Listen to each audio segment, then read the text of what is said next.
minēju, šeit ir tieši tāds pats, kā ir iepriekš testētajā X3, 286 zirga spēki. Sporta dīzels viņš ir nosaukts tādēļ, ka viņam ir divas turbīnas, viena pie apakšām, viena pie augšām. Tas pie reizes dod 580 Nm, kas ir ļoti labs rādītājs.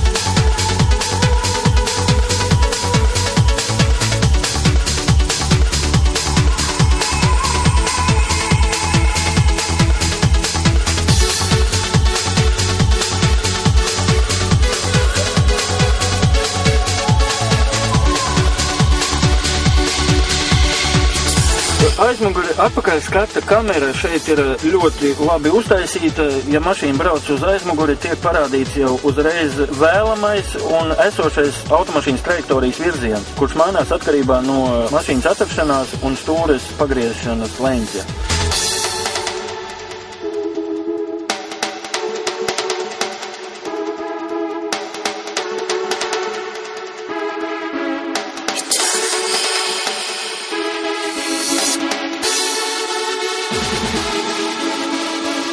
Stūra ir adaptīvā, no savādāka materiāla uztaisīta. Adaptīvā tas nozīmē, atkarībā no ātruma viņa ir jāgriež vairāk vai mazāk.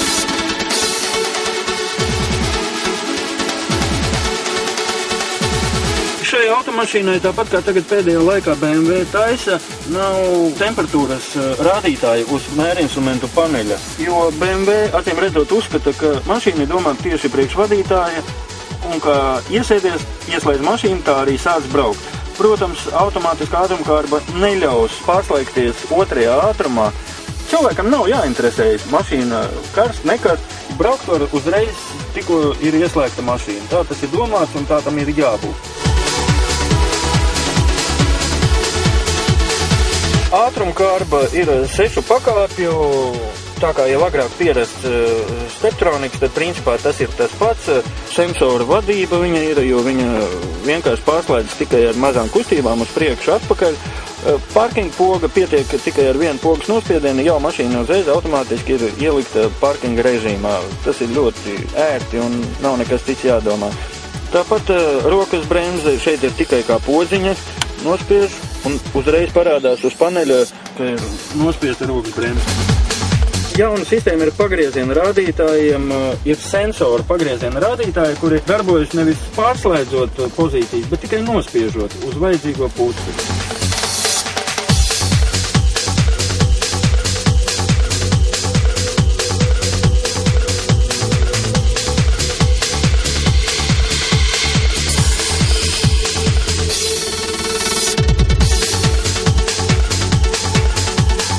Sēdekļi šeit ir ļoti interesanti, viņiem maliņas piepūšas. Teiksim tā, kad tu iekāp kā parastā sēdeklī, bet kad iedarbini mašīnu, sēdeklis paliek par Recaro sēdekli.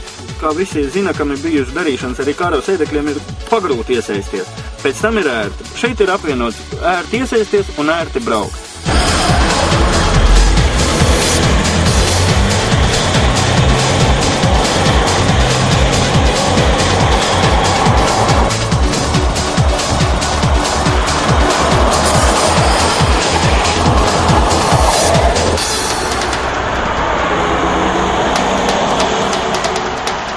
Piekare ir sporta, tas ir vidējais, ko var izvēlēties, jo ir 3 veidi. Ir parastā piekare, sporta piekare un M-sporta piekare. Šeit ir sporta piekare, tātad vidēji cieta, varētu teikt. M-sporta piekare pavisam cieta.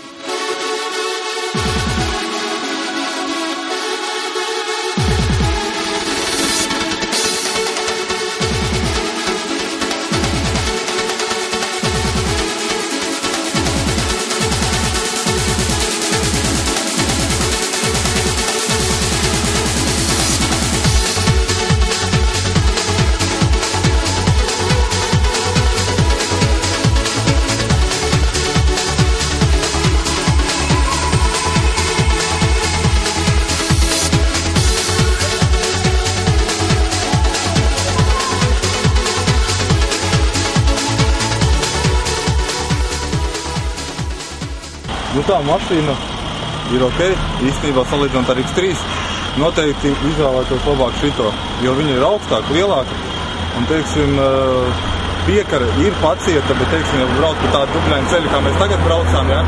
Ja ātri nebrauc, tad viss ir kārtībā un diezgan jaudīga mašīna tiek visu galā. Ļoti labs auto, ietilpīgs, var pirkt. Ja gribās braukt pa dubļiem, pa cauri mežam, kur nav ceļa, der. Dinamika nav dinamikas. Ja salīdzina ar tādu pašu 3. klases auto, tad labāk ņemt 3. Sportiskākajiem braukšanai. Šitas tāds mierīgiem cilvēkiem, kas neskrien. Salīdzinājumā ar X3 ir tā, ka aizmugurē to tā nejūt. Priekšā tomēr viņš ir puslīdz normāli. Bet no 120 līdz 150, kad vajag ātruma izmaiņas, tad tā ir lēna. Izbrauktā mašīna, principā, tīri tā neko, tīri laba, bet ir zinām arī mīnus. Viens mīnus, pie kā drīzāk ir vairāk pierašanas, vai ir dinamiskā stūre, kas atkarībā no ātrumā maina riteņu pagriešanas leņķi. Pārējais viss vairāk ir tā kā plusi. Ir dinamisks, bet ne tik dinamisks kā X3 ar šo pašu motoru. Vēl pa piekaru var pateikt, piekara ir ļoti laba ceļa segumiem, kas ir gluds asfalts. Latvijas asfalts vairs nav tik patīkami braukt pa viņu, un zemes ceļus noteikti nevajadzētu rādīt. X3 sporta piekara bija mīkstāk uz zemes ceļa nekā šitam. Iespēja, kā vienmēr, man ir visnotaļ pozitīvi. Salīdzinot ar X3, protams, man šis X5 ir krietni patīkamāk. Man patīk mašīnas salonā lūka. Katrā ziņā man viņš patīk vairāk nekā X3. X5 vienmēr ir bijis, kādu laiku vēl būs mans sapņu auto. Braukt tiešām bija prieks, dinamisks, ātrs. Man jau ļoti patīk.